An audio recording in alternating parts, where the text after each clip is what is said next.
People think, oh, you go in, it's a bunch of crazy church ladies. They're going to beat you over the head with a Bible. Everything in your brain goes to, I've got to fix the problem. Abortion seems like the only thing that can fix the problem. And so if women truly want to be equal to men, then we need to have the right to be equally unpregnant. You go to talk to somebody about it and they say, you're right, that is really, really hard. And I don't think you can do that. Let me help you escape. That's not empowering. That leads to guilt and shame. It's such a wild thing for me to try to like compute like how that even happens. Because they're not thinking about a baby. They're thinking about a problem. So you're eliminating a problem. You're not eliminating a baby. What we want is for you to make a fully informed decision. And if you don't know what these abortion procedures are, you need to know what's going to happen to your body. If she chooses to have an abortion, I don't want her to suffer for the rest of her life. I've had a personal experience. I had an abortion myself 35 years ago. Wow. I struggled for years and years and years. It was my most guarded secret. You ever find yourself on the pro-choice side? Oh, I was pro-choice. I was pro-choice when I had my abortion. I had a woman come to me. This was several years ago. Beautiful young woman who had an abortion. And she said to me, Karen, why do women lie to each other? There has to be an acknowledgement that this is a human that won't exist anymore. It's the elephant in the room.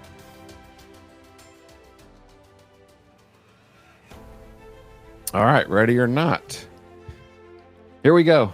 Okay. Karen, thank you so much for giving your time today to share about this subject that I'm really excited. I'm just excited to have you here. And just to give a little background to people listening to this or watching this of how Karen and I kind of got connected was I kind of was exploring the possibility as like a prospective candidate to for the men's mentor program that you have. Yes. I'd like you to explore it more. Yeah. I get it. Unfortunately, right now, it's just not the right. It's timing, I think. Yeah, it's timing. So, but Karen is from the New Life Clinic, which is located in Wilmington, Ohio. Yes. I'll share this website so you guys can get a little bit of see what's happening there. And so what I kind of want to talk about is, so when I came there and met you at the office, you kind of gave me a little bit of a rundown of what you do at the clinic and what the clinic's for and what's happening there. So, and it was kind of like an overall picture first, and then you kind of told me more about the men's program. So I'd like for you to, the reason why I asked you to be here with me and to do this podcast is more people need to know that this place exists. Yes. And places like this. So there might be people that at some point watch this that aren't from this area. Right. But I would imagine that there's more clinics like this all over the place. I know you said that you're kind of an individual entity. Right. But there are lots of places like this across the nation, I would assume. There are. And we're usually known as, pregnancy resource centers.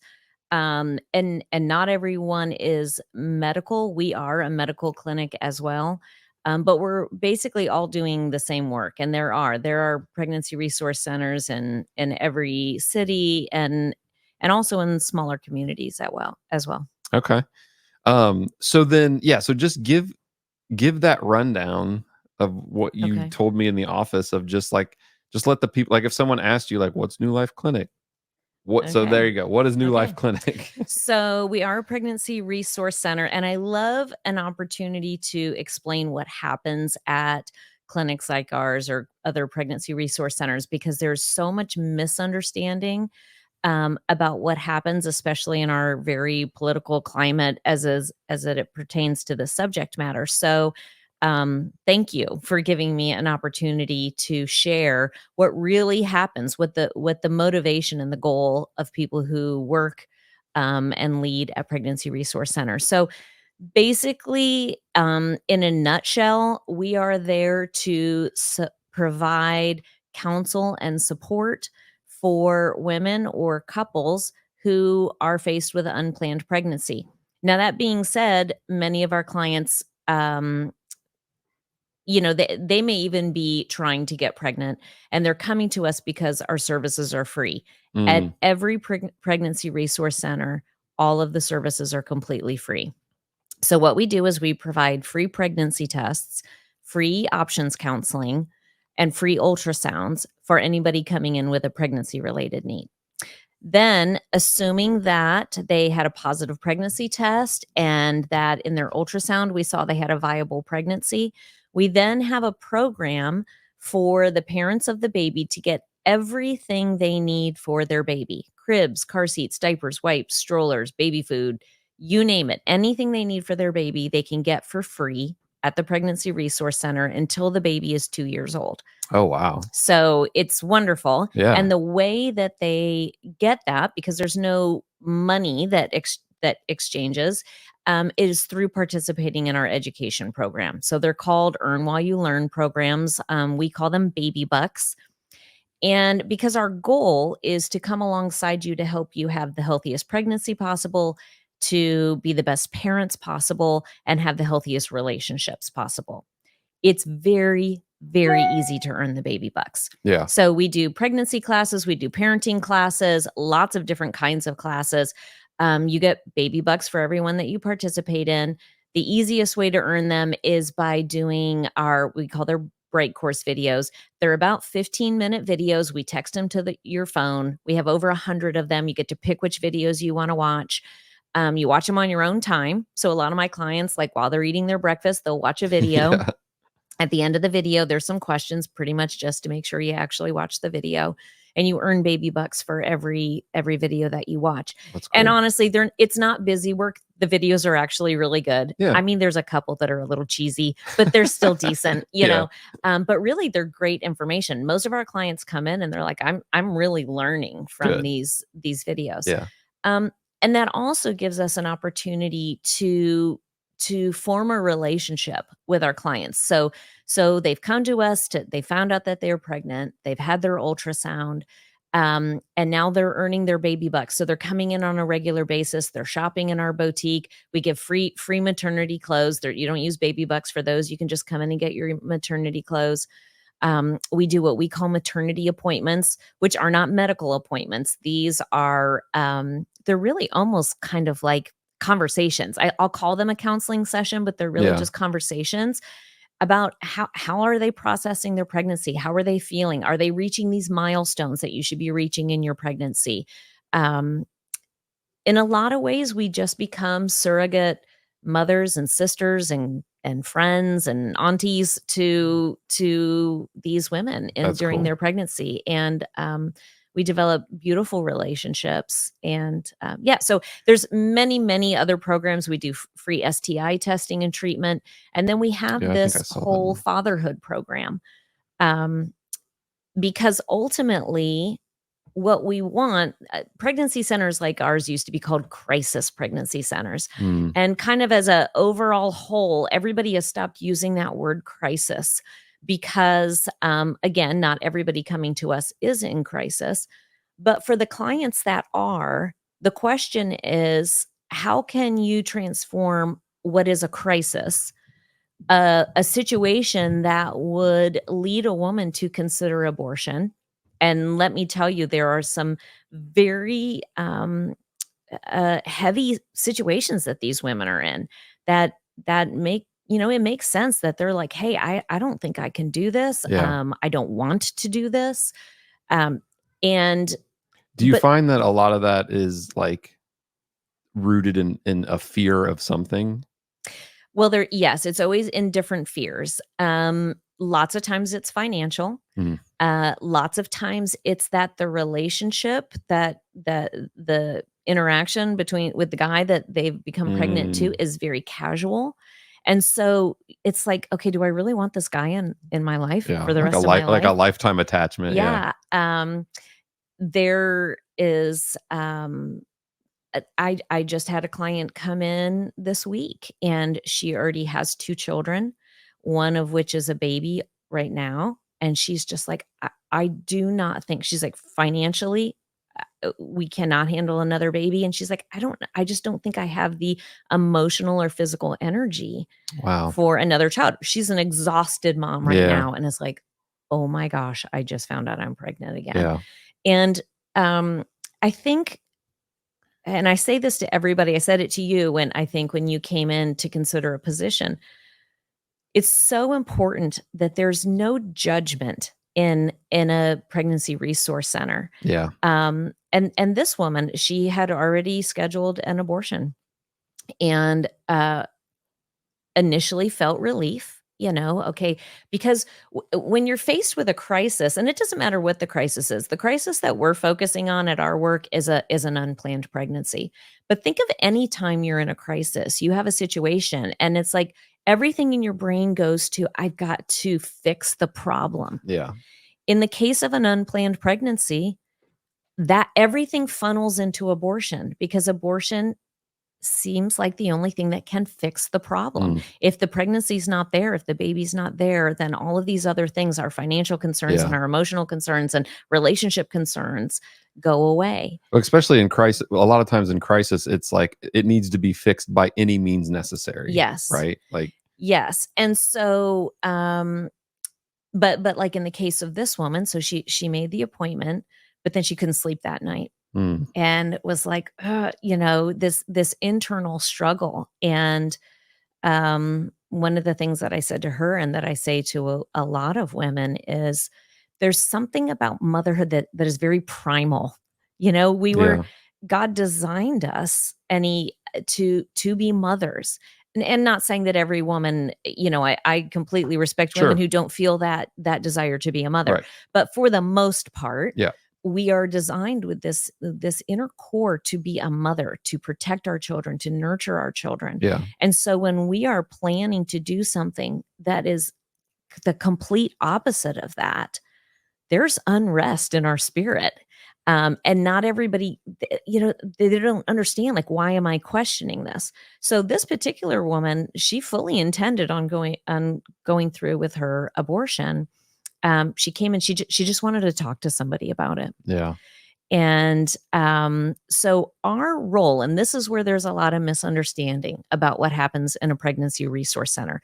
People think, oh, you go in, it's a bunch of crazy church ladies. They're going to beat you over the head with the yeah, Bible. They're going to make you feel guilty for getting pregnant. They're going to make you feel guilty for having sex. And they're going yeah, to force you to have a baby that you don't want to yeah. have. Shame you into it, guilt you Yes. into it. That is the complete opposite Yeah. of what happens at a pregnancy resource center. Well, because I noticed that you said options counseling. Yes. So I think that's kind of what you're about to get at. And I was going to Mhm. ask you, like, okay, Yes.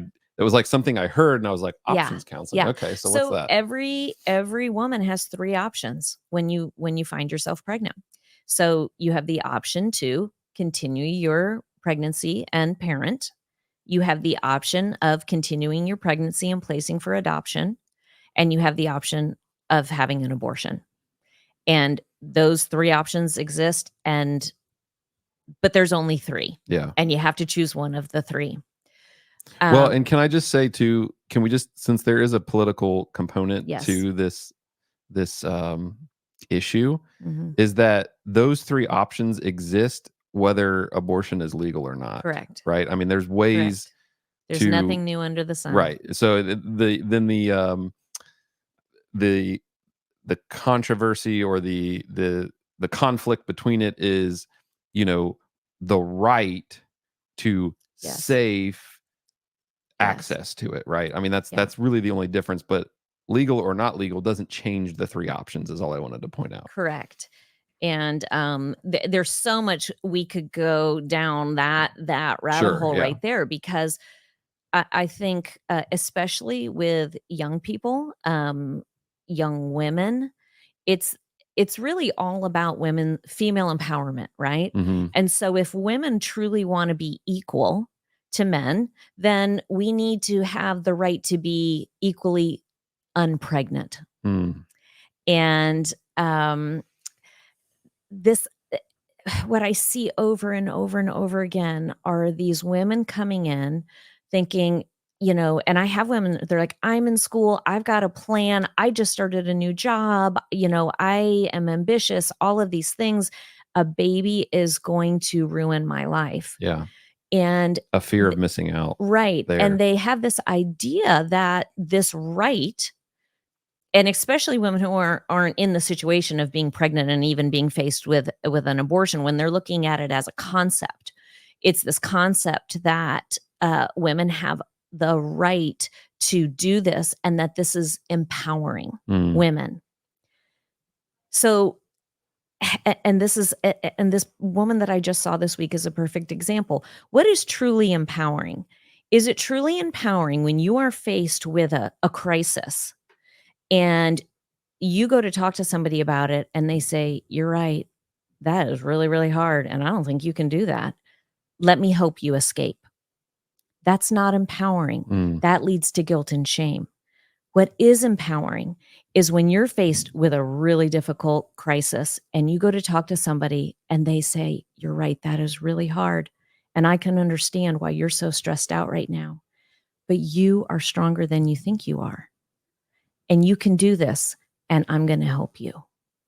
That's empowering. yeah, We don't feel empowered by running from our fears. We feel empowered when we are afraid and we per persevere yeah, and we get through it. And the beautiful thing about persevering and being empowered in this particular subject matter of childhood is because once that baby is born, you are madly in love with this baby.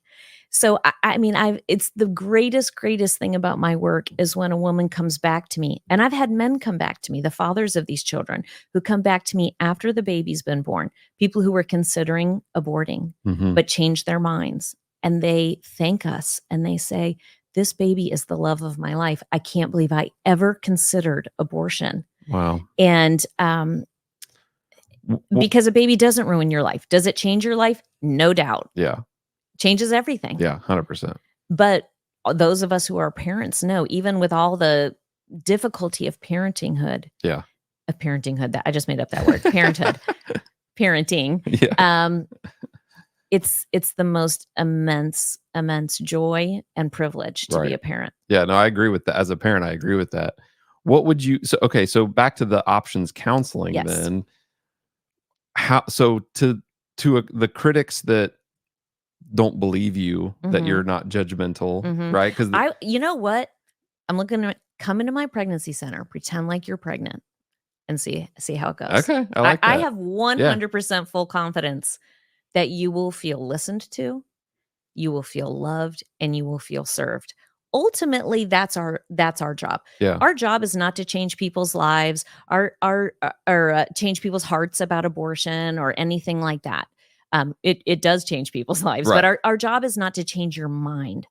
Our job is to sit down with you in a non-judgmental environment and let you walk down those 3 paths. So we talk about all 3 of those things. We say, "Okay, let's walk down the path of continuing your pregnancy and parenting. What are your biggest fears? What are your biggest concerns?" And and then we talk through those things. Then we say, "Okay, let's walk down the path of continuing your pregnancy and placing for adoption. Have you ever considered that? How do you feel about that? Do you know how adoption works?" Most of our clients would say, "I could never do that. I'd rather have an abortion than place my baby for Really? adoption," Why because they is that? feel like that is the worst possible mother, that you would go ahead and carry your baby 9 months, give birth to it, and then give it away. They consider it giving Wow. it away. And sometimes just hoping It's people just a understand wild the perspective. perspective. Yeah, Yeah, I said, "Do you man. realize there are thousands of couples who go to bed every night praying for a woman in your exact situation who would have the courage and to make this sacrifice so that they can be parents." And Yeah, um, because it's a gift at it's that an point. amazing Yeah. gift. And so we just explained also, a lot of our clients think that adoption is like foster care. They Mm, confuse adoption and foster care. And many of our clients experienced foster care yeah. themselves, and they're like, So there's "There's like a no way. trauma I will response to never that do then. that to a child." Yeah. They'll say it's not fair to my child to do Wow. that. So I explain, no, it's like nothing like that. So we explain adoption. Still, what that's still in my mind such I'm very intrigued by, like, when someone has a perspective of something that just doesn't make sense to me, Hmm. you know? And, like, I wanna always try to give people the chance to try to understand what their perspective is, and Right. you can still kind of see what Right. the source of it is, like someone that's been through foster care before, like Yeah. that could be a trauma for, Absolutely. for a lot of people. But then even to just, like, for me personally, to hear someone think like, I'd rather my child not exist Yes. than for them to be in foster care, and for them to Yes. somehow be able to separate that, like, man, that is such a Because wild thing for me to try to, because like, compute, like, how that even happens. because they're not thinking about a baby, they're thinking about a problem. And usually Mm, the decision to have an abortion is a pretty quick decision. yeah. And women will say, "I've gotta make this decision and I have to do this fast because if I think about it too long, I might change my mind." So, Mm, you're not thinking about a baby, you're thinking about a problem. hmm, And so, yeah, so you're interesting. eliminating a problem, you're not eliminating a baby. Yeah. And then the third path that we walk down is abortion, and we do not shy away from talking about abortion. Like I said, for the most part, it's the elephant in the room. Yeah. It feels like the solution to the problem. Let So me just say real quick that my yeah. reaction was because that's what I'm gonna title this episode. Oh, the elephant in the The room? elephant in the room was the title that I saw for this episode. So I was like, perfect. Yeah, Perfect. All good. right. Anyway, Well sorry. well, that's als you're welcome. I couldn't hold back the reaction there, and I was like I didn't want people to think that, because it's a serious topic. So I'm like, Yeah, I'm not trying to yeah, make light of it. yeah, But when you said that, I was just like, all right, that's yep, why the name came to me. there you So go. all right. So anyways, back to So what you were so saying. yes, so, for example, if I have a client and they come in and they clearly don't wanna continue their pregnancy, they're leaning towards abortion, and so I'll say, "Are you familiar with the different abortion procedures that are available to you?" So, there's different abortion procedures depending upon how far along you are. Usually the clients that we're seeing, they've maybe missed one cycle. They're maybe, somewhere between 5 and 9 weeks pregnant, usually when we're seeing them. Um, if they are not, most of the time, my clients will say, "Well, I know there's a pill and I know there's something else." Um, Everything that we talk about, especially with abortion, is consent based. So I'll say, "Would you like me to explain the procedures to you?" Because what we want, and this is what we tell them, what we want is for you to make a fully informed decision. And That's if good. you don't know what these abortion procedures are, you need to know what's going to happen to your body. You Yeah. need to know what to expect because ultimately, and I Are Can go I just ahead. interrupt real quick? Yeah. Are any of those like, do they, if they don't consent, is there a stipulation for a service they don't get? Because I think that's some criticism that maybe clinics get. Sometimes it's Um, like, oh, well, we'll do this for you, but first you have to watch this traumatic video about right. abort. No, no. And we don't, Okay. no, if they don't want to know, then I'll say, okay, I suggest, you do some research and, because ultimately, we're there to serve women, and I think that that is the other misconception that we're just all about saving babies. Do we wanna Mm, save babies? Of course, because when we yeah. save a baby, we save a mom, we save a dad, we save a grandma, we save generations of people that are affected by this baby. Yeah. But ultimately, what we do at a pregnancy resource center is we serve women and men. So, what I want is for my clients to make a decision that they can live with for the rest of their lives. And when you're gonna make a decision that is for the rest of your life, you need to make a fully informed decision because I want her to have as little trauma as possible. If she chooses to have an abortion, I don't want her to suffer for the rest of her life. I don't want Wow. her to l to rely on drugs and alcohol to push away memories. I don't want her to get into, unsafe relationships because she feels like crap about herself. Yeah. I don't want her to have issues with her future children because she never processed the grief of this abortion. Yeah. I don't want her to have trauma. That's good. So, Because knowing that's a compassionate side to a to really the loudest part of the pro-life movement, right? right, Is a right. lack of compassion. And our clients will come in and say, "It feels different in here." Yeah. What they're feeling is the Holy Spirit, Yeah. because everybody who is there, yes, we are all Christians. We're not gonna beat you over the head with the Bible, but are we gonna share the love of Christ? Are we gonna love on you? Absolutely. Yeah. because that's why we're there. But so we talk about the different abortion procedures. We explain them in non-graphic ways. Now, abortion is graphic. Yeah. But we're not there to traumatize them by explaining the procedures. We want But the them to facts are facts. understand.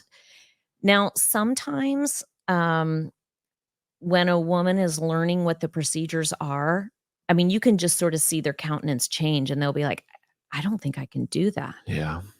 Okay, you still have two options. Let's focus more on these other two options.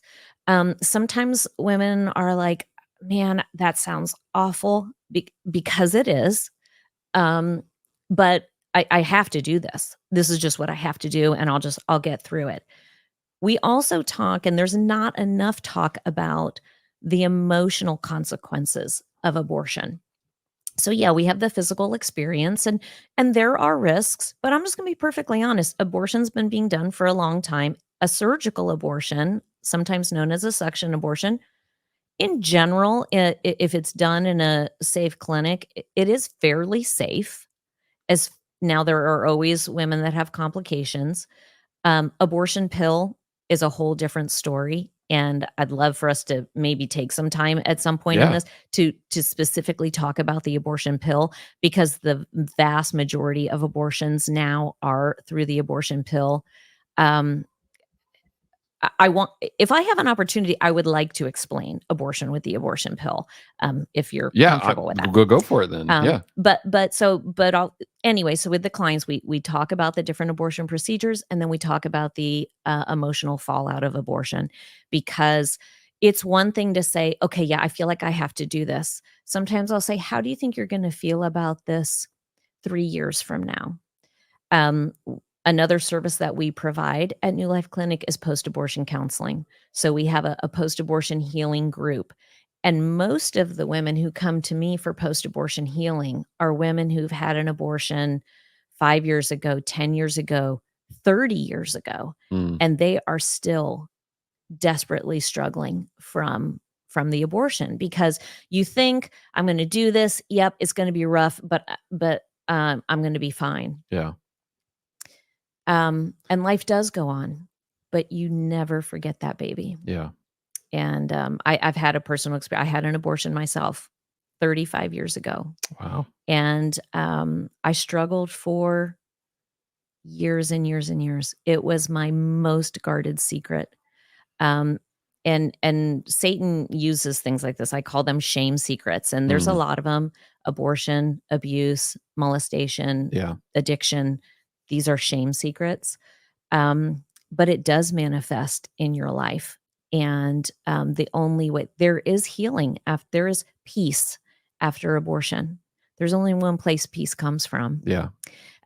It's a difficult process, but it's so worth it. If there are women out there who are struggling from their abortion, it's time to stop suffering. Mm.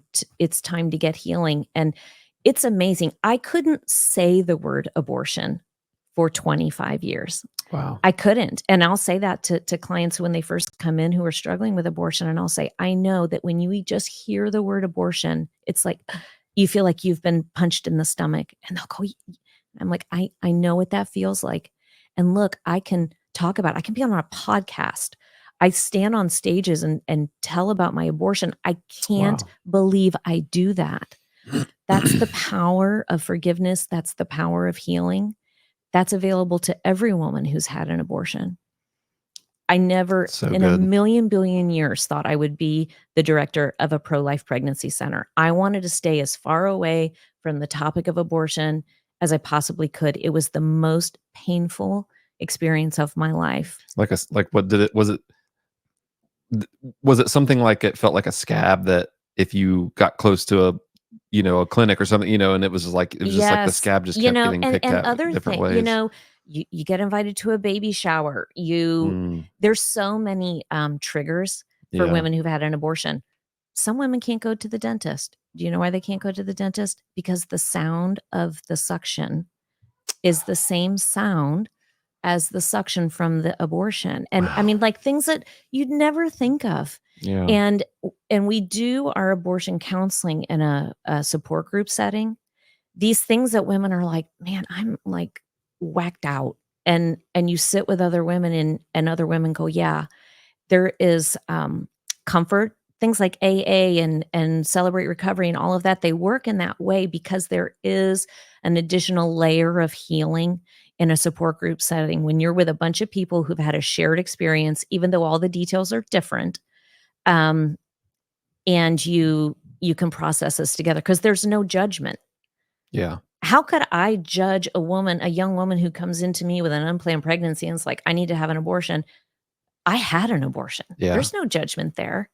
My desire is to listen to her, love her, and serve her with the absolute hope that she chooses to continue her pregnancy, whether she parents or places for adoption, so that she doesn't go through the suffering that I have gone through. Yeah. Um, but either way, I'm there for her. So isn't it, is it surprising? I don't know exactly how to frame this, but because there's been so much of removing the stigma, Yeah. right? And you see women that march and, are Mhm. proud Mhm. about their abortion because because it's like this effort to remove that emotional Right, burden that's right. being carried. There's this movement, shout my abortion or something, Yeah. yeah. And so how is it that these women aren't benefiting from that? I think that there are 2 paths that a woman takes who's had an abortion. You either deeply regret it and you you place your focus on trying to keep other women from having the same pain that you've had, and so you become very pro-choice. I'm Mhm. sorry, pro-life. Mm. Or you've made this decision, you are continually trying to convince yourself, "I had to do this." And so by saying that this is wrong, that this is killing, that this is murder, it's validating that what you did was wrong, and so you become passionately pro-choice, Mm. that women have to have this, going Did you back. ever find yourself on the pro-choice side at Oh, I was pro-choice. I Oh, was wow. pro-choice when I had my abortion. My whole family's pro-choice. Mm. Um, and I never expected the way I would feel afterward. It's not that I didn't wanna ever be a mother. I didn't wanna be a mother yet. Mm. And, in my story, I mean, I was in a committed relationship. Yeah. I had just started college. I went to college on a full scholarship. Like, my life was golden. Yeah. I was super successful in high school. Um, Was it like an education scholarship or um, sports? I was actually a fine arts major. I went to Okay. college on a full art scholarship. Um, Is it like theater, no, fine like, arts? fine arts. Yeah, But what is fine arts? painting Oh, and, okay. photography and sculpture and drawing and that kinda thing. Oh, cool. So, I found out I was pregnant right when I had started college, and I mean, I wasn't a promiscuous girl. I was madly in love with my boyfriend, and he was madly in love with me, and I thought I was so grown up and so mature, and, the relationship pretty quickly became physical, and I thought, "Man, everything's in place now," like, I'm going to college, I've got my scholarship, I've got all of this, and now I'm in love, like, I'm gonna graduate from college, we're gonna get married, we're gonna get a little house with a white picket fence and an American flag in the front and live the American dream. Yeah.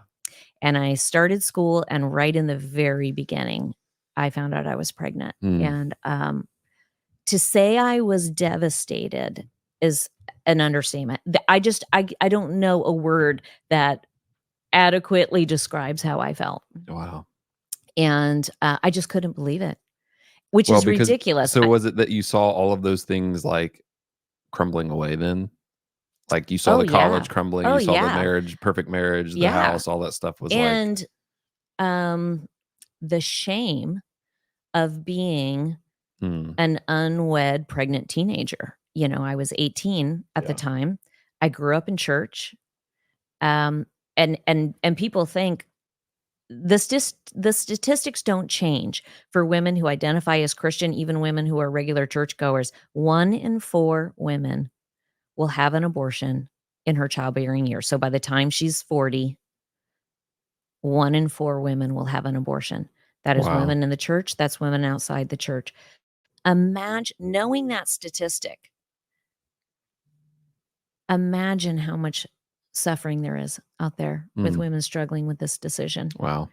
Um, but yeah, so I called my boyfriend. He was not at school with me, and, he was like, "Yeah, like, we are in no place ready for this, how are we gonna afford this, and what about your scholarship, and you just started school, no, we can't do this." Um, and I called my parents, was very close with my parents. I told them about the pregnancy, and, my parents were very, unsupportive of my relationship with my boyfriend, Mm. and I think they thought, "She has a baby with this guy. He's in Yeah. her life forever." And So even your support system had fear oh, yeah, about and it. so my like I said, I grew up in a very, politically liberal home, pro-choice, and, so my mom said, "Listen, we're gonna come pick you up from school tomorrow." I was several, hours away from home, "And I'll take you to my doctor, and we'll see, like, if this is really a thing." Yeah. And so my parents picked me up the next day. So I found out I was pregnant. My parents picked me up the next day. The next day I had an appointment with a doctor. So we're on day 3 of knowing that I was pregnant. And I remember, and I will never forget for the rest of my life, being in that doctor's office. It was just the doctor and myself. She came back into the room to verify, yes, indeed, I was pregnant.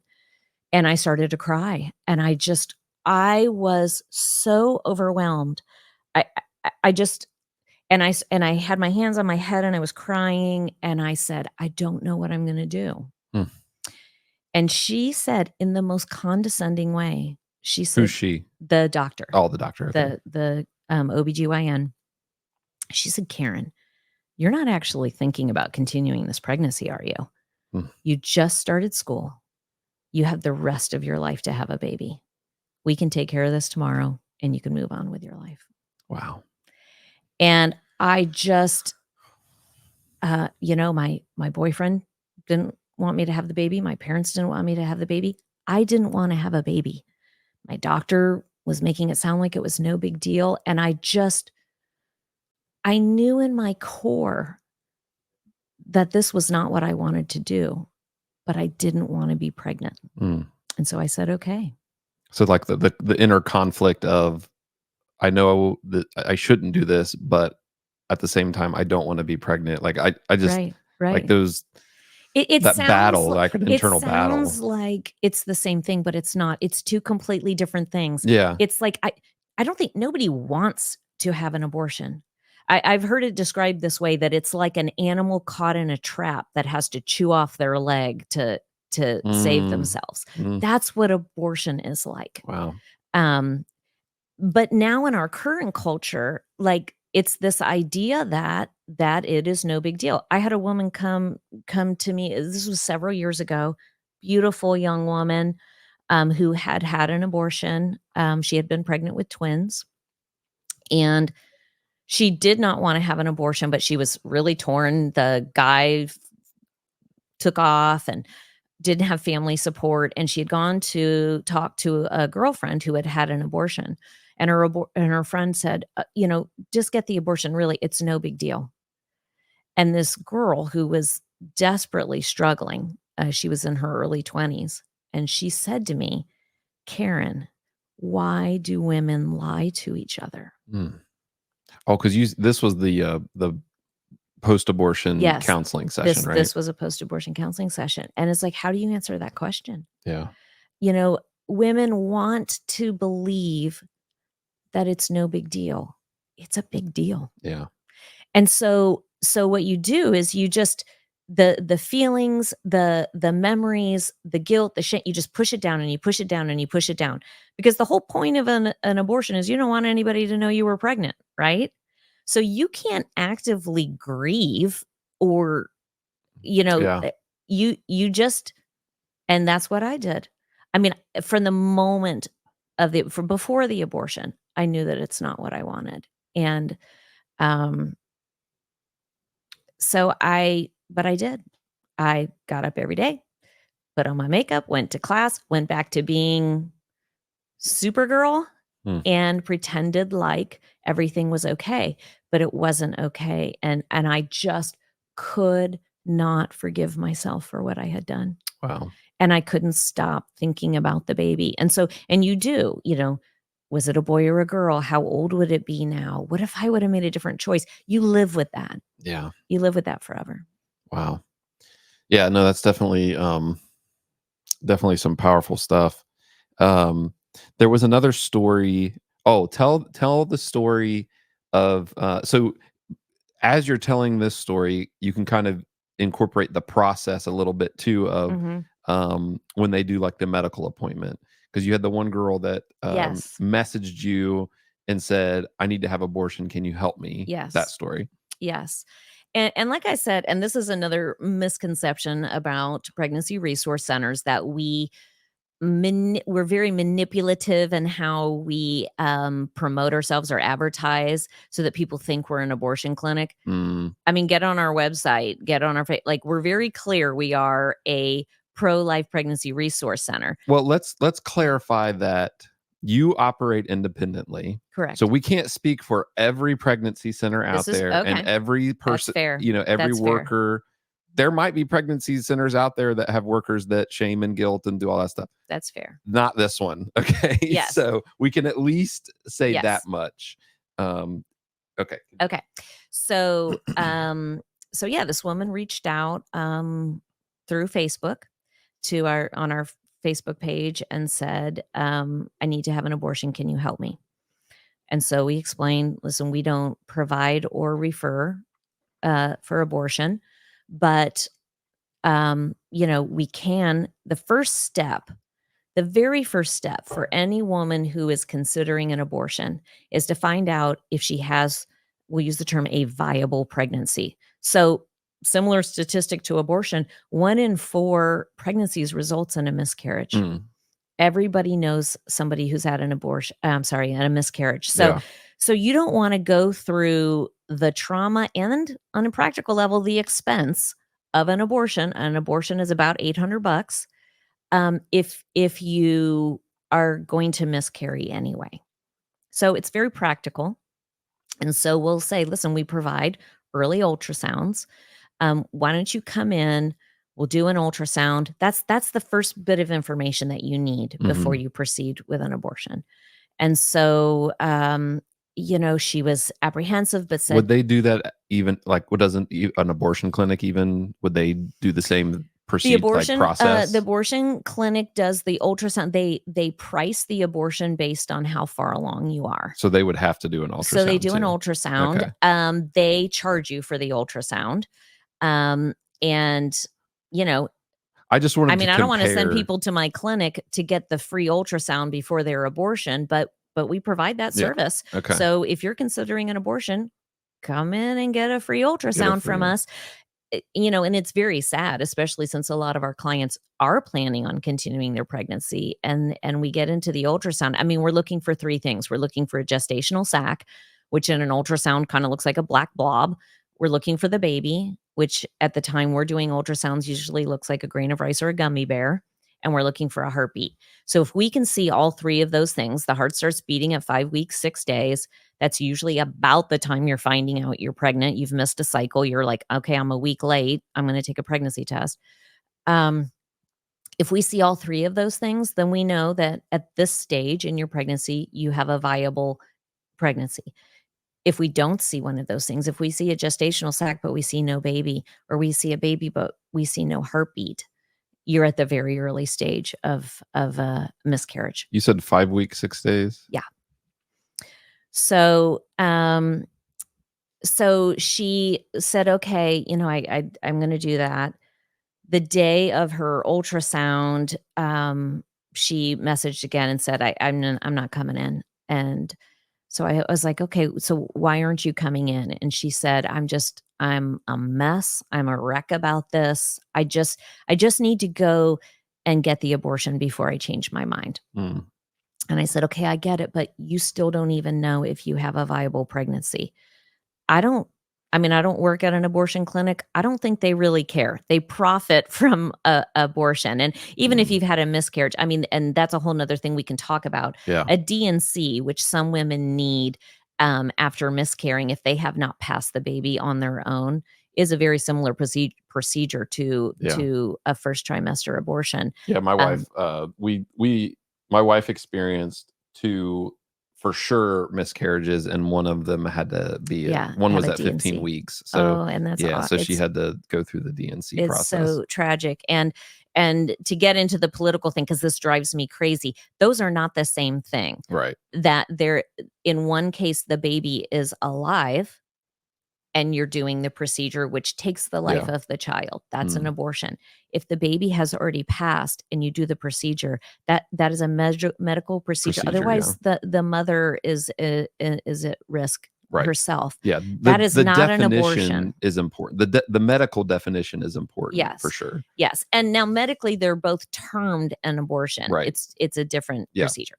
Because Um I think I remember, um, we went to a follow-up, gynecologist appointment for them to do a follow-up ultrasound to make sure there wasn't any, like, yeah, anything leftover left. tissue Right, and things like that, right. and I think I remember seeing, like, on the chart or something, it Mhm, said something about abortion, and it was right. just like, And that's a "Wow." spontaneous Yeah, abortion. yeah, yeah. But it was that word was like, Yes, I know, a and red I wish flag, there was a different word. but I understood that, like, hey, if that's just the medical term for it, Yes, and then that's where it gets difficult in the legalities of yes, when it's just this black and white, abortion should be legal, abortion should be okay, well, yes, there are right. nuances of And abortion that should be legal, yeah, and right? spontaneous abortion can never and will never be illegal. Right, It happens on its own. right, and the It's a procedure miscarriage. to address a spontaneous abortion should never be Would illegal never either, be right? illegal. Right, so the Because what's pro-life illegal movement is is the never. taking the life of a child Yes, through the right, procedure. right. But I mean, I just got a thing in the mail with the election coming up, and it talked about that, but like saying like it will be illegal for women to get life-saving, Yeah, that's just procedures if they ridiculous. miscarry. That is a lie. Yeah. Um, Well, that story and that thing that they keep bringing up of the what is it, Georgia, that they keep saying the woman that passed away because she didn't get the right, mhm. and I guess, like, when you dig into the whole thing, she was misdiagnosed. It had Yeah, nothing to do with the legalities of the yeah, treatment. It was yeah. they misdiagnosed what was going on, and they didn't Mhm. give her the treatment that she was supposed to get. Right. And so now that's being twisted as, like, you see, this is what happens when, Yep. Yep. you have these things. So anyway, Yep. sorry. So anyway, so she did come in, and I said that I understand that. She said, "I'm gonna be super emotional." I'm like, "You don't have to put on any airs here. You just be yourself." And I said, "If you want, I'll come in with you for the ultrasound. You won't be by yourself." So we go into the room with the ultrasound. There's our nurse who's doing the ultrasound, the client, and myself. And the How long do you think she was? how far along was she? Yeah. I would say I think she was between 8 and 9 weeks. Okay. Because I want to bring up maybe what a 9-week ultrasound would look like as Okay. you're telling it. So go Yeah. ahead. I'll bring it up. So she was on the table for the ultrasound. I mean, the tension was like you could cut it with a knife in the room. It was so tense. She was very emotional. And so she laid on the table. The nurse went to put the probe on to on her belly to do the ultrasound. And when she put the probe on, her gestational sac was shaped like a heart. Now, that's not completely unheard of, but it's certainly Yeah. rare. Usually it kind of looks like a blob. And hers, she had a heart shaped gestational sac. And right in the middle of that heart was that baby.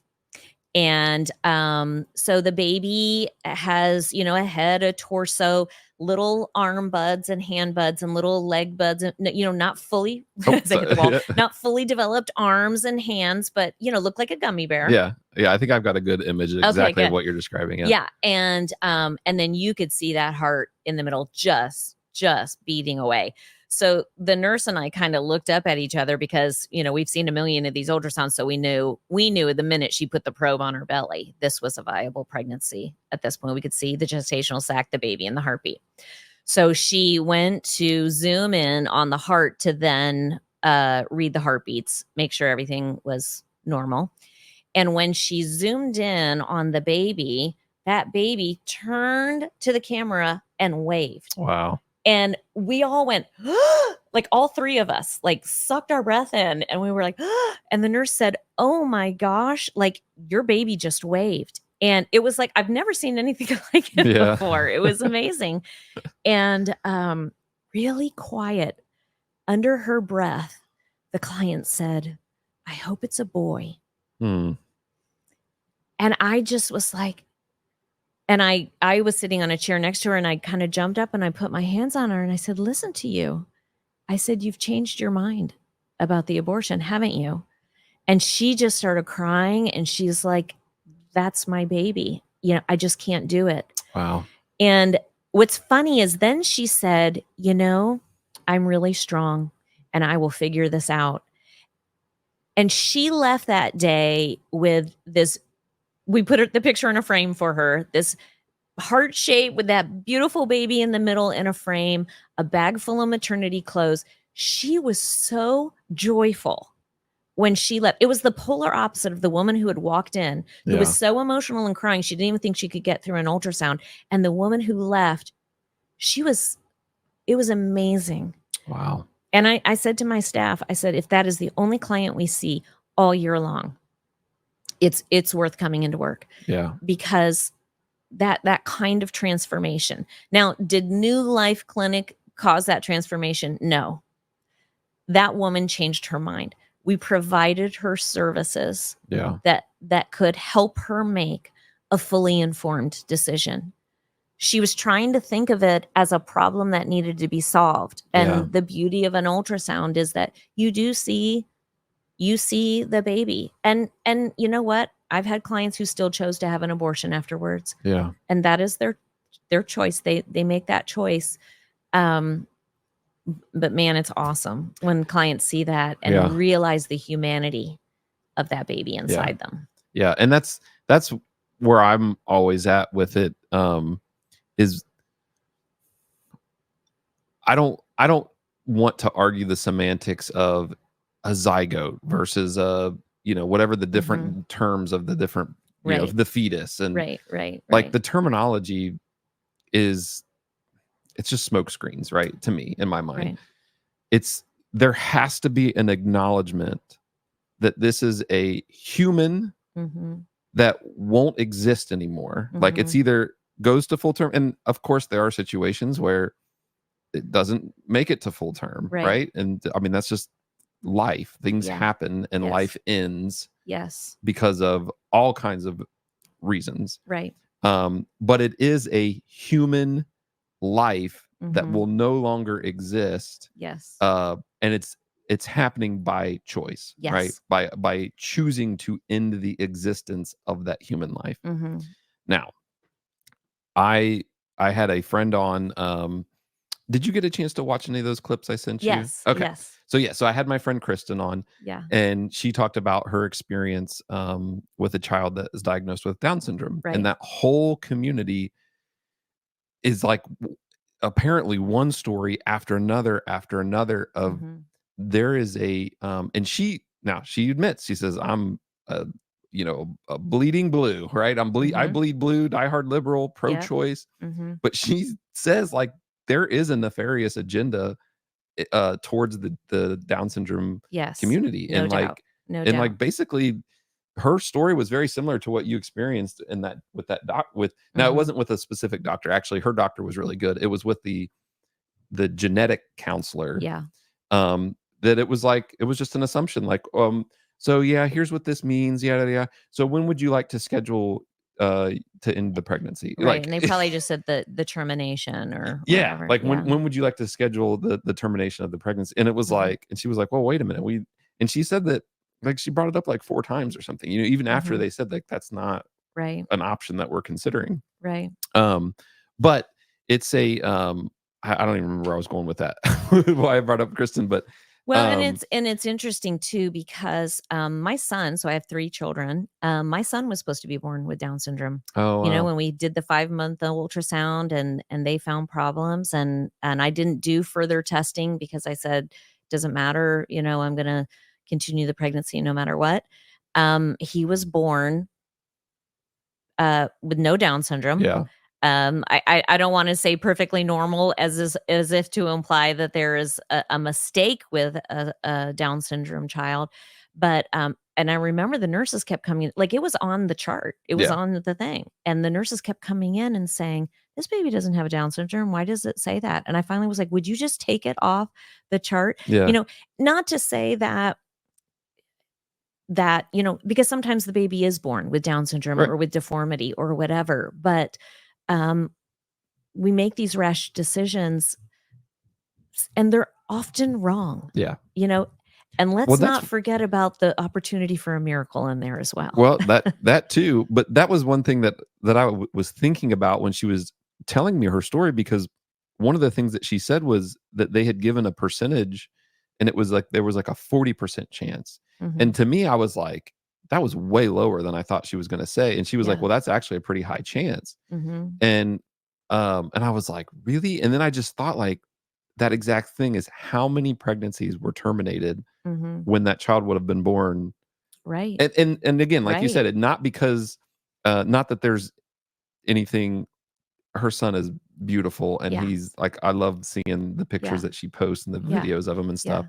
Yeah. Um, you're right. Not that they're to say that there's something wrong. But there's extra challenges throughout that Exactly. Extra child's entire challenges. life. And there's fear behind that decision, Yeah. right? I'm Sure. like, that's what I keep going back to is it's always a fear-based decision, it seems Mhm. like a fear of Mhm. something Mhm. and a fear of those challenges Yeah. of, of raising a child with Yeah. Down syndrome is the reason why someone would terminate that pregnancy. And Mhm. to think that what they're afraid of isn't may not even happen. Right. Right. And how many of those pregnancies, were terminated where that fear wouldn't have been realized for Right. them. I think as a pro-life person and now a person who has, dedicated my life to serving in pro-life ministry, I think that the pro-life view, the pro-life Christian view is so simple. You either believe that God ordains life and death or you don't. Mm, So if you believe and if we're, biblically based, it's very clear. I knit you together in your mother's womb before you that were there. I knew you. So if we believe that life is ordained by God, then we have to believe that He has a purpose for every life. And He has a purpose for every mother of that life and a yeah, purpose for every father of that life. The the truth of the matter for every single woman and man who participates in an abortion is that you have to, at some point, grapple with the fact that you have taken the life of your own child, yeah, and that is an extremely heavy burden to mm, carry. yeah, yeah. That's tough. Um, yeah, I there's there's people that some of the people that I've had discussions with about it is Mhm, because I get confused by the side that because what's happened here in Ohio, right, mhm. is we voted it into our state Yep, constitution, yep, um, because yep. I believe that there is a really big side that says, well, I don't. I think abortion's wrong, or maybe they don't even say a wrong, but like Mhm, I wouldn't choose abortion, or I think it's this or that. mhm. But they always go back to I think the woman still should have the right to choose, Yeah, right? I don't wanna tell a woman what to do with her Right. body. And so, okay, so then so then I would like work my way backwards with them. I did Mhm, this with a friend one time.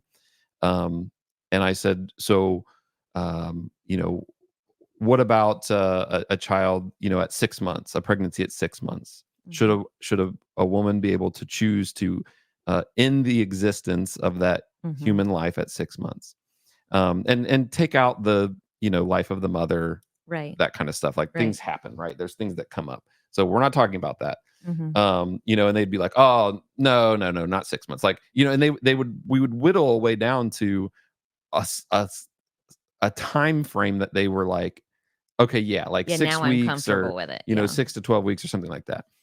And then I'd be like, okay, so then I was like, I'm just really just trying to help them think through it, Right. and Right. also understand what they're thinking at the same time, Right. because I don't want to argue with people about it. Like, I just want us to get to an understanding and see, because what happens is we get to, like, the both sides just start to shout at each other, Yeah. and I'm more about, like, let's find Yes. what we can agree on first, Yes. and then work from that Yes. starting point. And in that whole line of thinking, it's the question is basically where does your value come from? Right. And when at what point do you manifest your value? Mhm. And because the truth is, again, if I believe that life is ordained by God, that life has value immediately. As Yeah. soon as that spark of life. And listen, we have sex all the time and babies aren't created, right? Yeah. Most of the time when we have sex, a baby isn't created from it. What is that makes the life? Now, as a Christian, I'd say that's when God ordains the life. Yeah. That spark. I think that, there was somewhere I wanted to go when you were talking about, a woman having not telling a woman what she can do with her body. Mm. This is another really important but nuanced side of the whole abortion question, is how many women who get abortions, it's not their choice, especially with the abortion pill.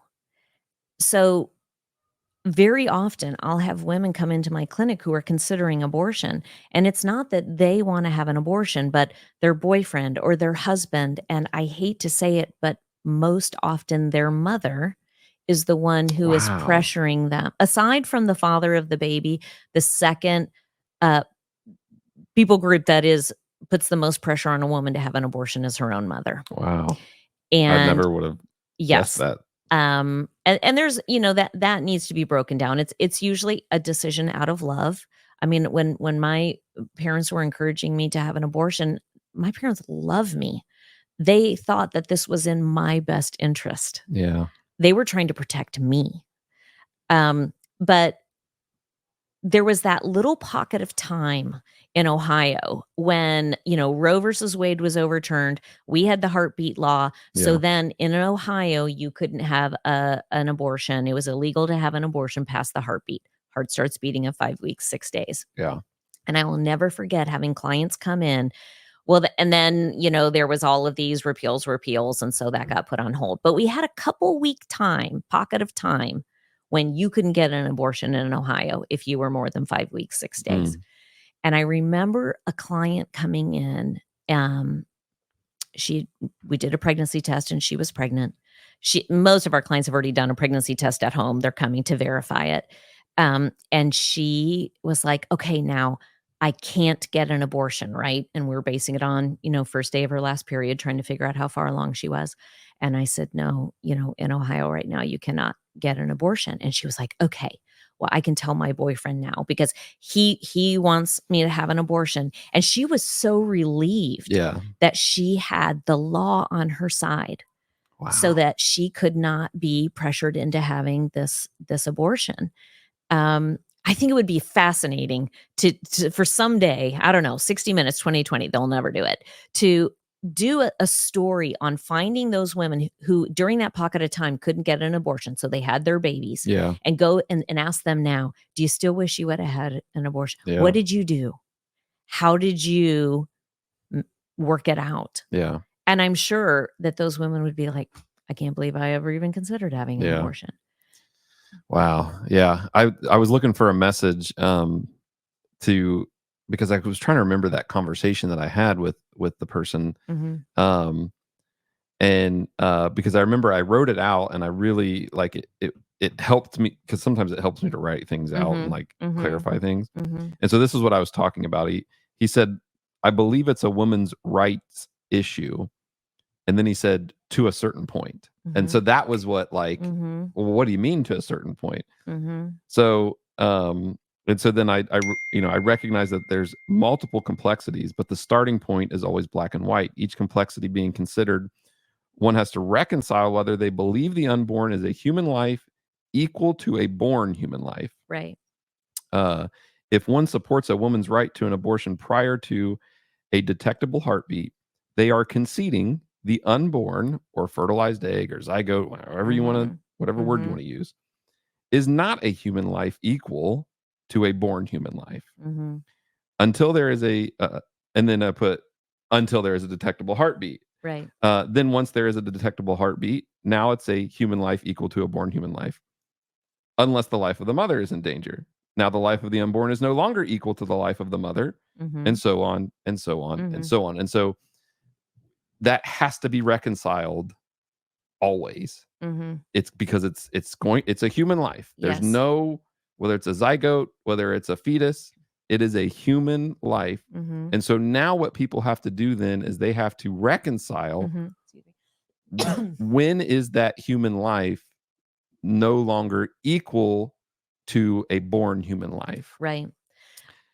And um and then I said, with that said, all the complexities need to be compassionately discussed and considered, and there needs to be a sincere effort to find the best solutions for them, which I think is Yeah. exactly why I Yeah. love New Life Clinic so much. Mhm. Um, but we can't do that until we get to the same starting point. From my position, the question should be, how do we keep the mother safe when her life is in danger while also Yes. preserving the rights of the unborn to have a chance at living? Yes. Maybe science has not revealed a good answer for that yet. Maybe the medical community says there's currently nothing that can be done for a mother whose life is in danger other than to force the delivery of a child that has almost 0% chance to live, and we have to concede that. Maybe in the rare cases of an egg attaching within the fallopian tube, medical science, there is currently no known way of making the unborn child viable without Right. killing the mother. And we And have to concede that the only best solution is for the unborn child to be removed. but At, that's not a viable pregnancy oh yeah, because a that's a good pregnancy point. cannot be viable in the fallopian Yeah, tube. no, So that's a that's good not point. an abortion. Yeah. Okay, go ahead. But at least then we're looking at it from a point of view that maintains dignity and compassion towards the unborn, and we are Mhm. doing the best we can.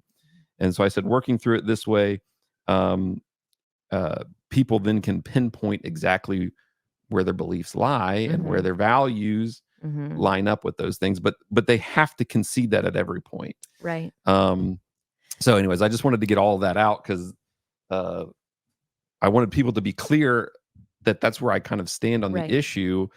Um, and from a political standpoint, I have, and I don't know if you're going to agree with this on me. I am comfortable discussing this with people I don't agree with. Yeah, Remember, my entire family is yeah. pro-choice. So, I'm gonna. Oops, wrong solo. Let me solo this one. I'm gonna solo me here on the camera for a second. I want to talk to the people that might be watching or listening to this, especially because I have friends that I know. And I really hope that they're willing to watch this, that are on the pro choice Yeah. side. Yeah. And Absolutely. when I was with Kristen, I talked about um, sometimes I don't even want to look at it as a side, right? Mhm. Um, I just want to be on where the truth is, and the way that I've always looked at it, and every road has two ditches. Mhm. I don't want to be in either ditch. Okay. So I want to be on the road, which is just truth, right?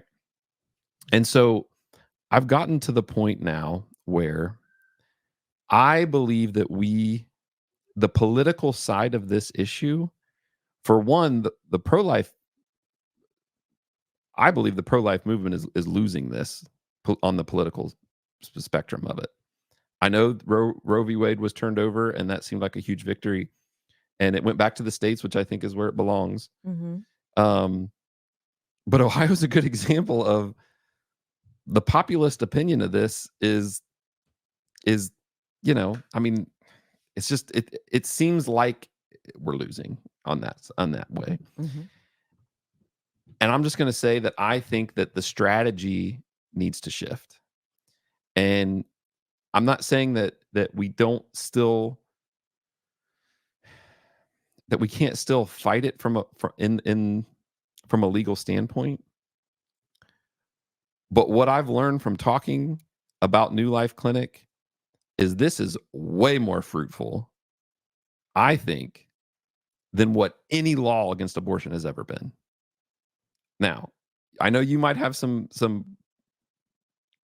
I'm willing to change that thought of it, but I think like instead of focusing so much on your if the candidate is pro-life and you giving financial support to that candidate, I'd rather see that financial support go to clinics like this. That's where I'm like, this battle I feel like is being fought. I'm a Christian. I believe it's a spiritual battle. We war not against flesh and blood, but I believe that in the political spectrum, we are fighting a spiritual battle with flesh and blood. And it's we're losing it. But this is fighting a spiritual battle from a spiritual standpoint because it's Mhm. doing it in love and it's doing it in Yes. compassion and it's doing it in a way that um is for women, which is exactly what the pro-choice people should be in favor of this clinic too. No doubt. You should be, if you're pro-choice, you should be want to support this clinic Yep. because they're supporting women and they're doing it not just because they're pro-birth.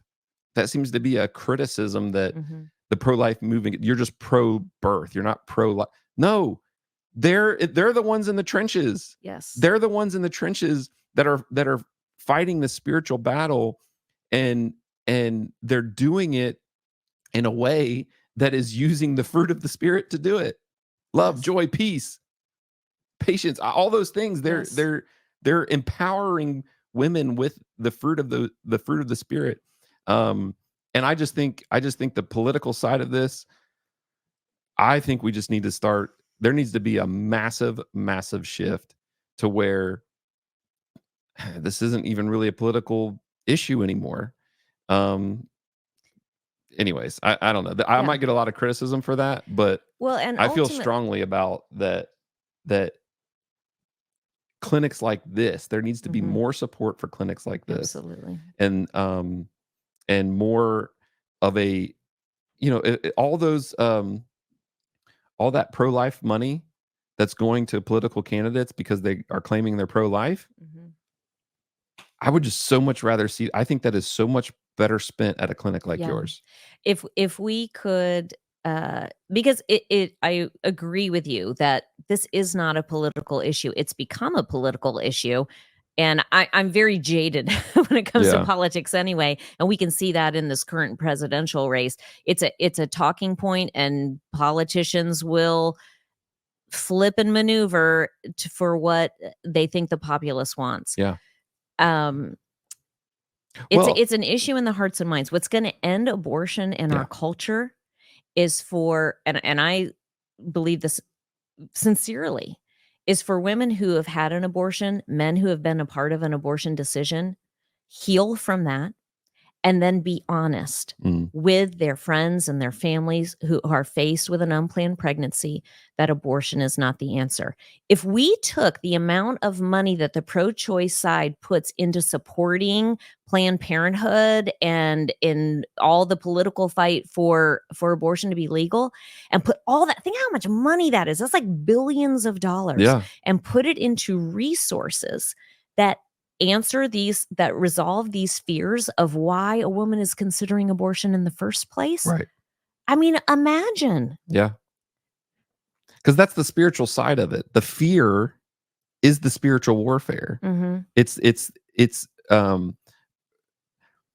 that's what you're combating against, right?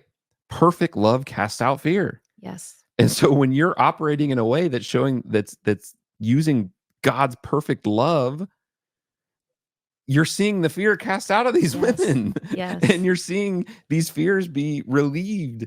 And Yes. then that's why just it's so much more fruitful than Yes. trying to, um, get fight about it in the political realm. And it's just, it just seems like it's so, I don't know. It's like a dog chasing his tail. Yeah, it is. I, recently have worked with a young woman in post-abortion, recovery, who considers herself a pro-choice activist. She said, "I'm in lots of activist spaces and really believe that this is a right that women need to have."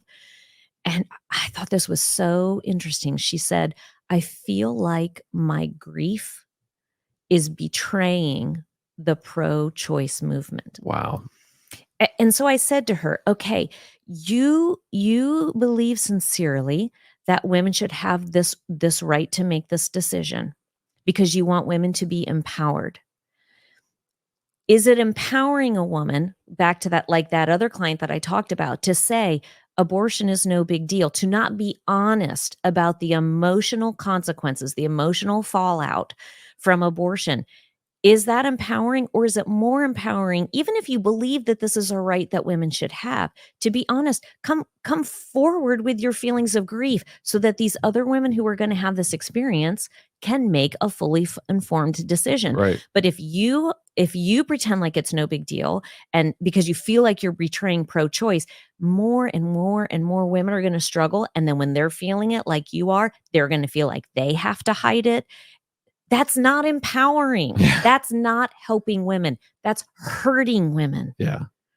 Yeah. Do you wanna Well, help women or do you wanna hurt women? and it seems more empowering, when you talk about the system of going through the classes and earning the baby bucks, like, y through that, you're empowering them to feel confident, like, I can do this. I can Yes. be a parent. I can, Yes.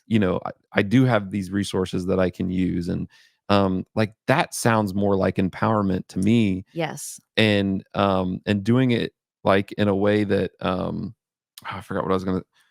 Well, and you don't always, I mean, there's it's kind of the concept of a hand out and a hand up. Mm, And there are times when we all need a hand out. And I don't use that term in a derogatory way. Sometimes we just need people to meet our needs. yeah, And we do that sometimes too. The faith community does that. We recently had a client who had left an abusive relationship, kind of left with the clothes on her back. She had a couple little kids, including a baby. She reached out to us and said, "How can you help?" We do a lot of also bringing in the greater community and other resources. And I mean, people quickly rallied to serve her and got her cribs. And I mean, she had everything she needed by the end of the week. That's just that's so awesome. beautiful. Yeah, That's serving women. That's empowering women. This woman left an abusive relationship, and her community of strangers, by the way, because she wasn't from our area, yeah, said, "We're gonna help you." that's awesome. That's a beautiful Yeah, thing. And now when she is scared, we were able to eliminate some of her fears. We were able to eliminate the, "Where's my baby gonna sleep?" yeah, Because now your baby has a crib. What are my kids gonna wear all winter long? Because now they had their clothes.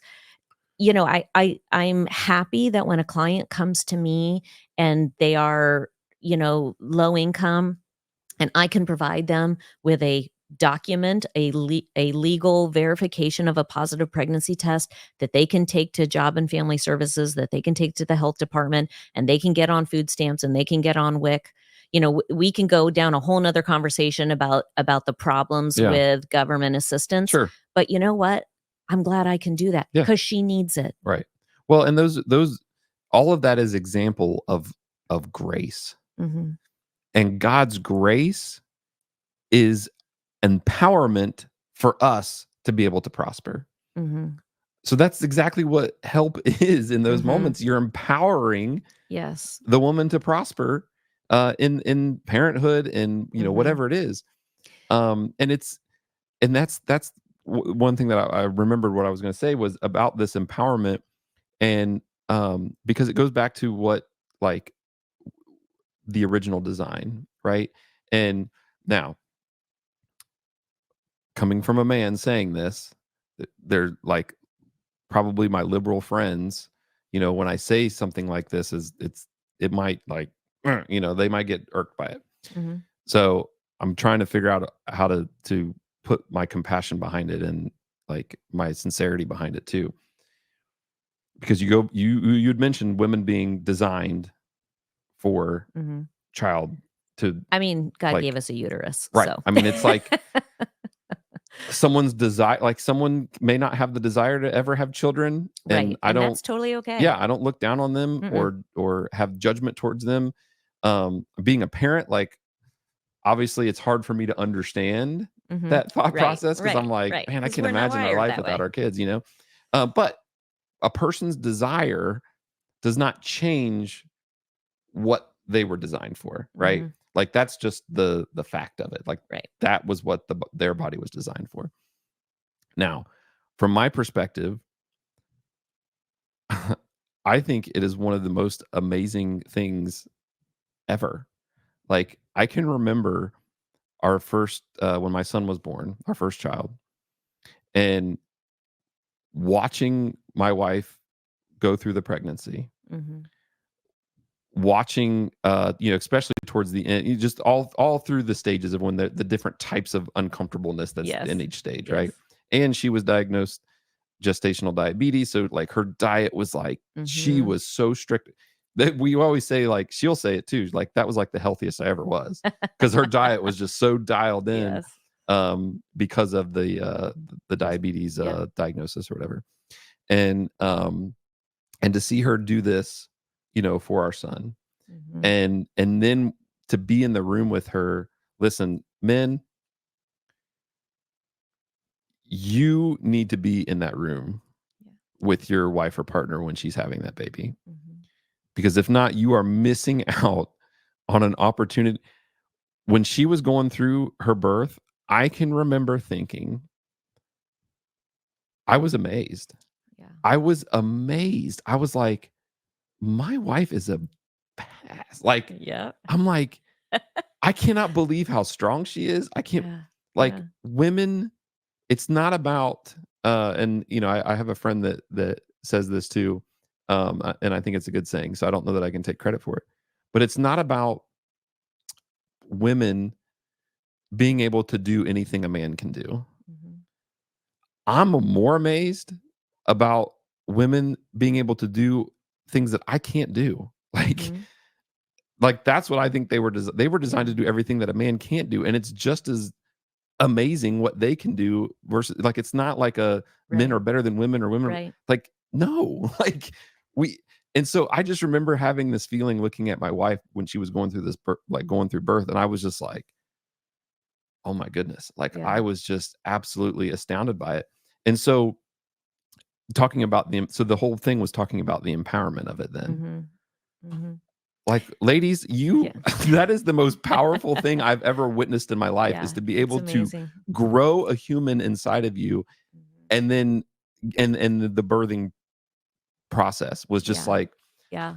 I mean, I was completely blown away by it. And it made me look at my wife different from Yeah. that point I on. think it's interesting I wonder sometimes why God decided to have the baby grow inside the mother. Like, you would think, I mean, men are bigger Yeah. and stronger normally, Yeah. physically.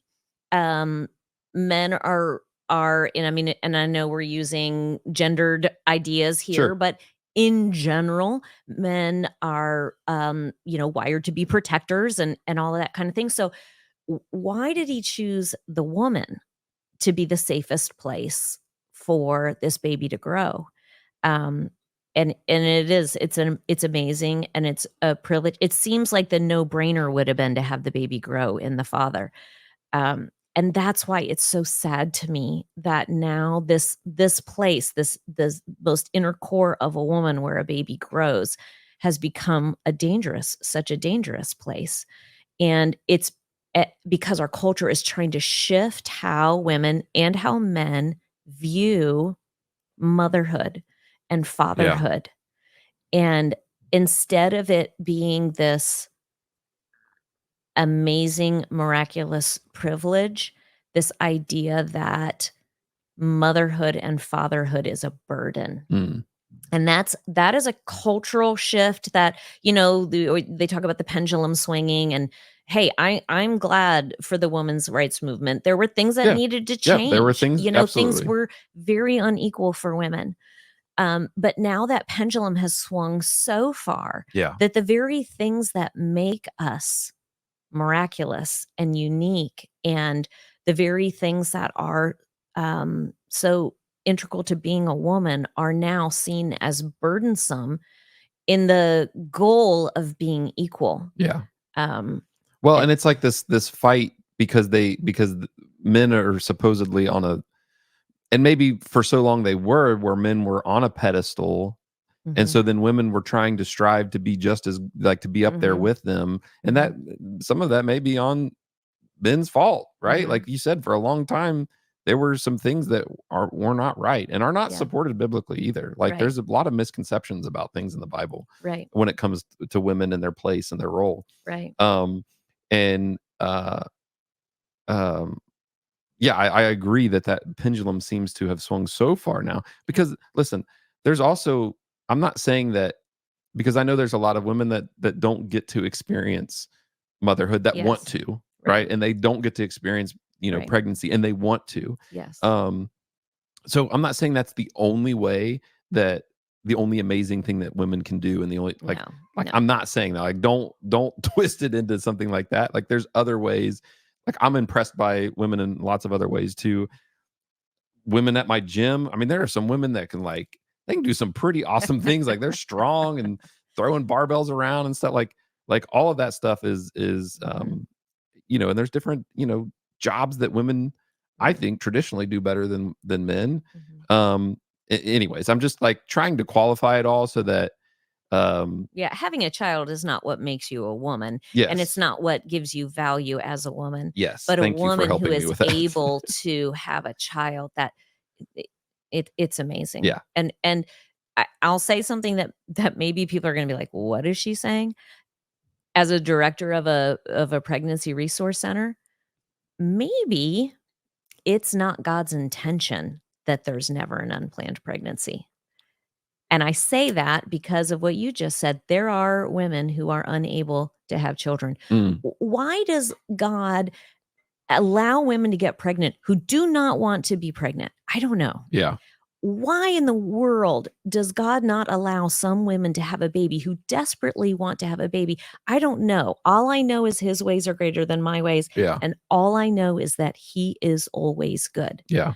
But I believe that God is a God of balance. Mm, And so, do you see this beautiful thing that can happen? A yeah. woman who desperately wants a child and can't have one, and a woman who is pregnant and doesn't want to be a mother yet. There's balance there. Yeah.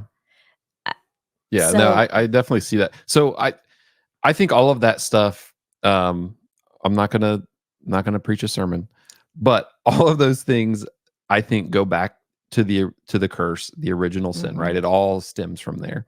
But so I don't necessarily think that God causes someone to not be able to have a baby and then causes an no, unplanned pregnancy. he Like, allows. but well, in that there's an allowance within his will of giving dominion over this Yes. earth to us, Right, right? He said, right.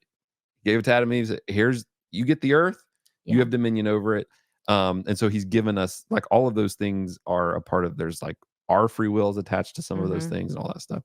So, but what you pointed out is, even though things like this can happen and things like this can happen, he, because of his goodness, can turn it into a beautiful situation, Right, right. and make and create a beautiful purpose in there, Mhm, amongst, the curse. mhm. Like he can create a purpose for their good to come out of those Yeah, things. yeah. And so yeah, so I think, we've got some friends that are actually in the process.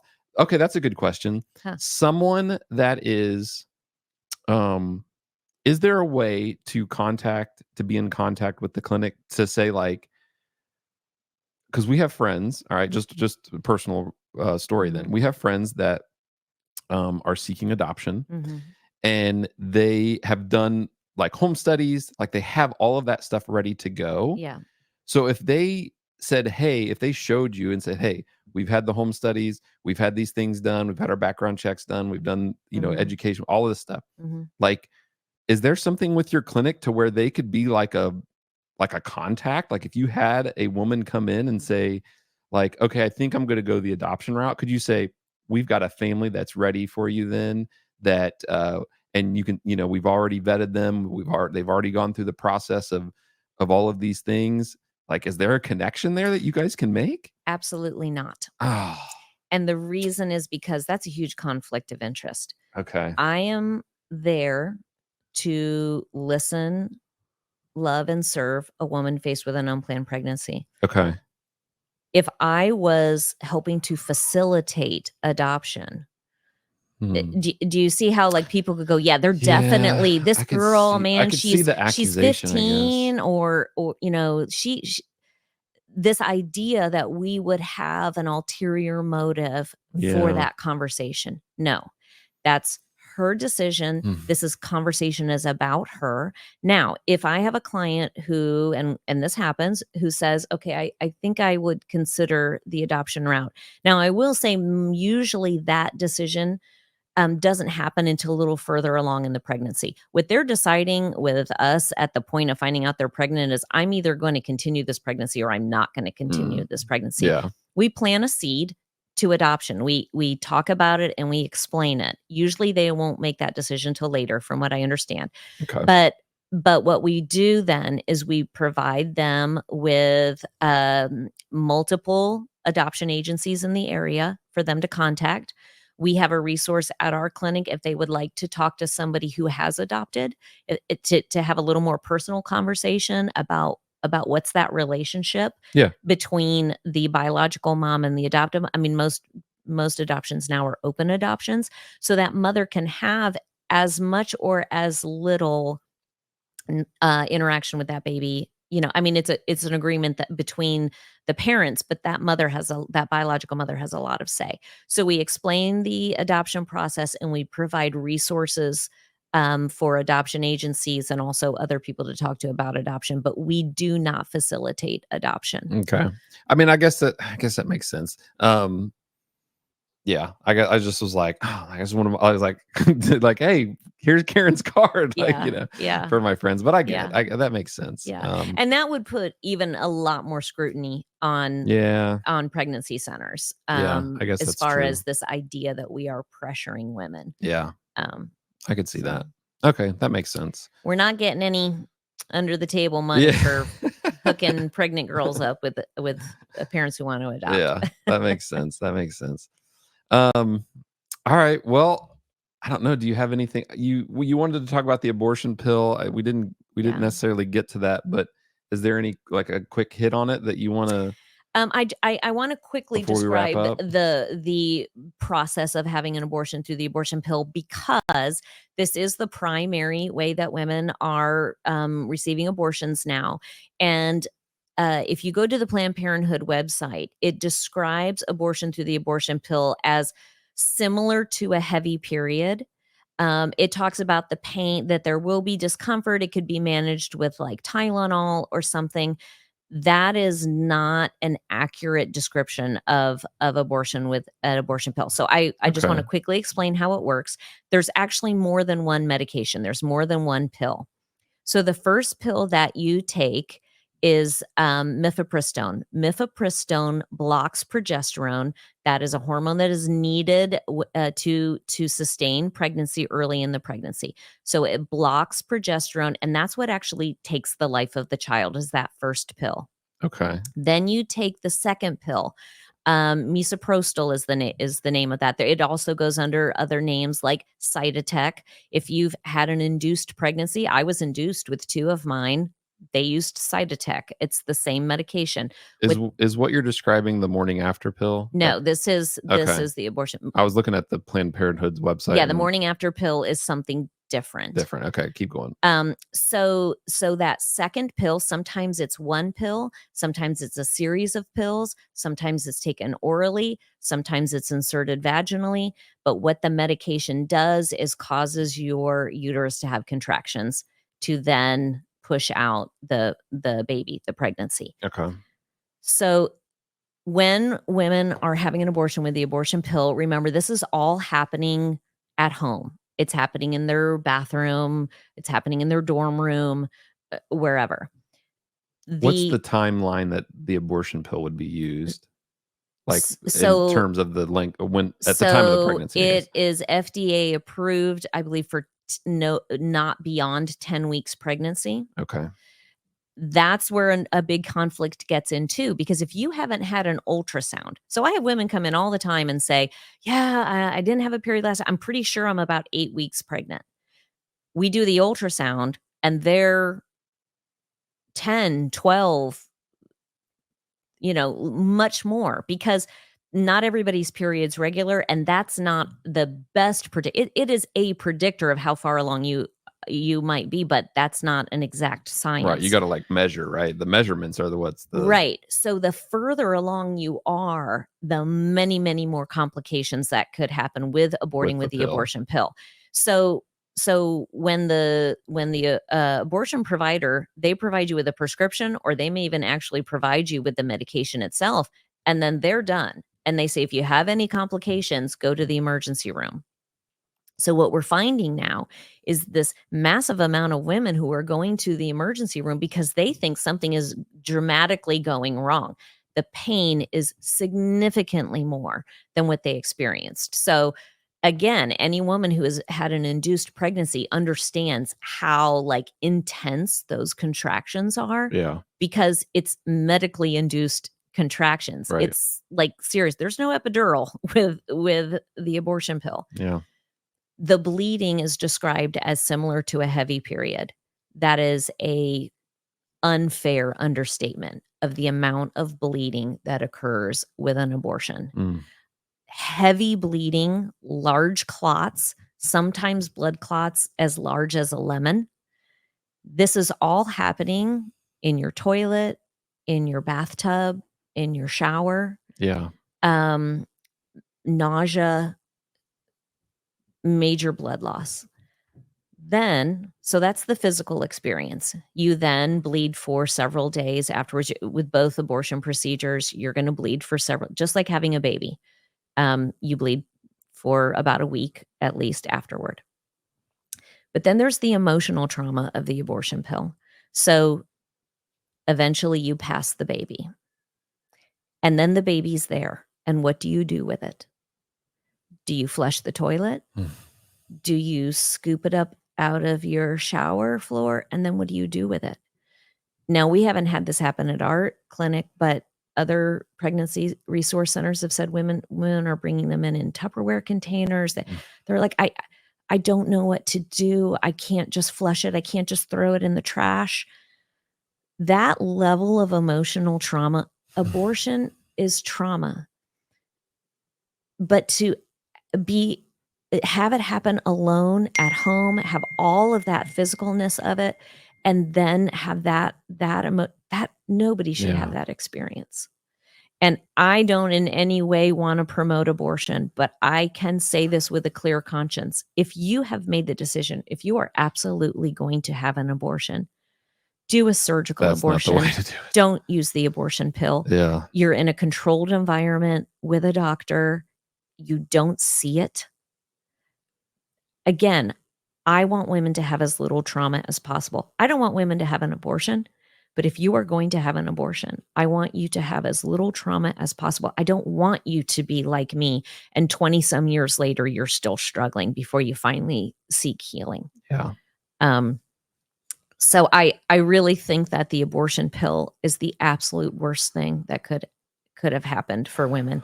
There is Wow. nothing empowering about that experience. Yeah, And now they're even the same cost. It used to be, for a surgical abortion, you need a clinic, you need a table, you need a doctor, you need a nurse, you need all the equipment, you need a recovery area, you need all of that. Abortion pill, they need a prescription pad. So it used to be the abortion pill was significantly less expensive, which is what started to make the abortion pill so popular, yeah. because women thought, well, it's going to be more discreet and it's less expensive. It's the same cost now. I mean, the abortionists are raking in the money with this. They've got no overhead and they're making the same amount of money. Well, and I think that's an aspect that people don't they don't think about, or they don't realize that there's a reason why money is the root of all kinds of evils. Mhm. Yeah, yeah, follow the money. There's absolutely a financial aspect to abortion on Mhm. that want to push that Right, pro-choice agenda. right. Um, I'd wow.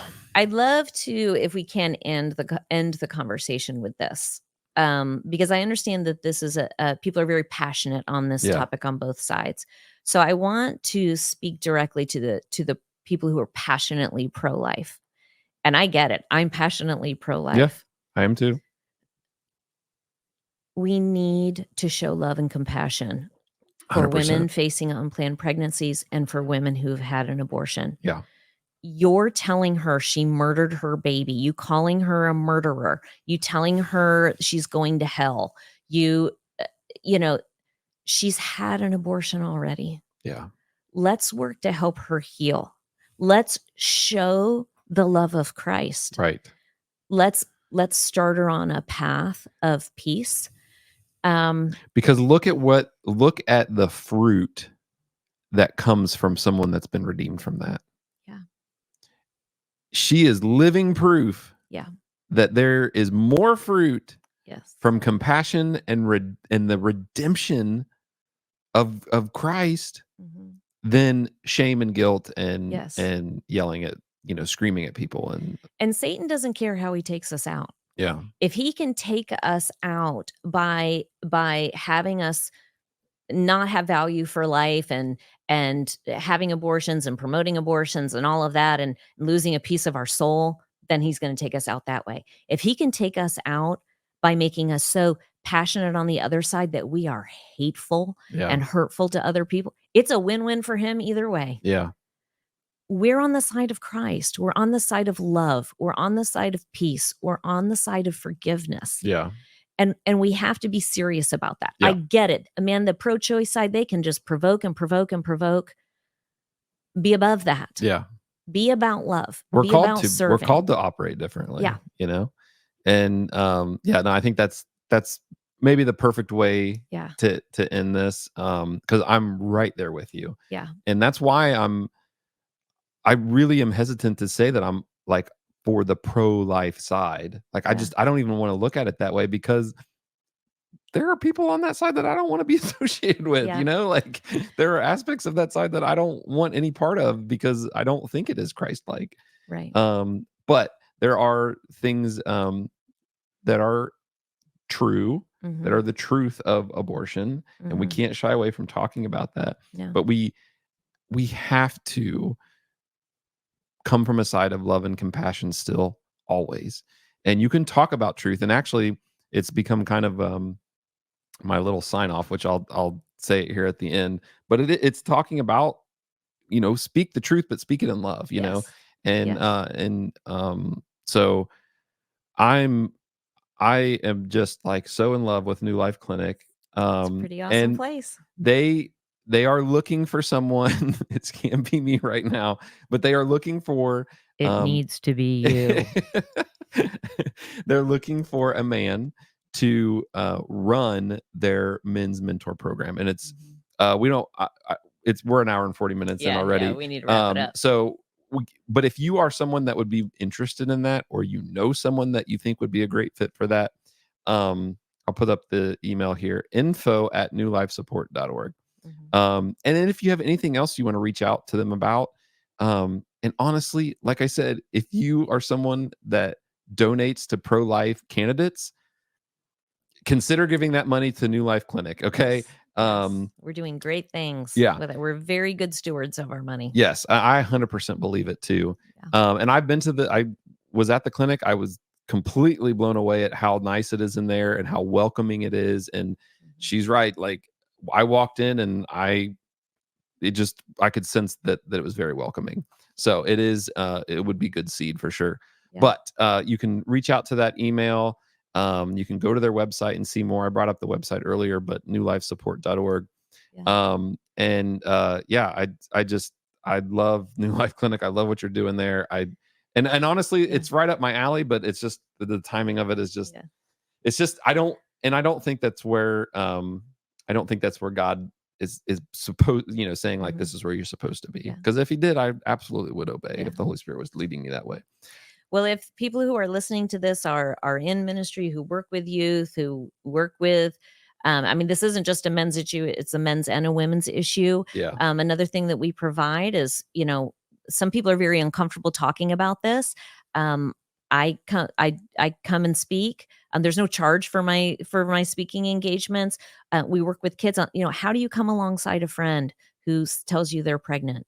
Um, we have very open conversations with youth groups talking about abortion, talking about the consequence of really sex outside of marriage.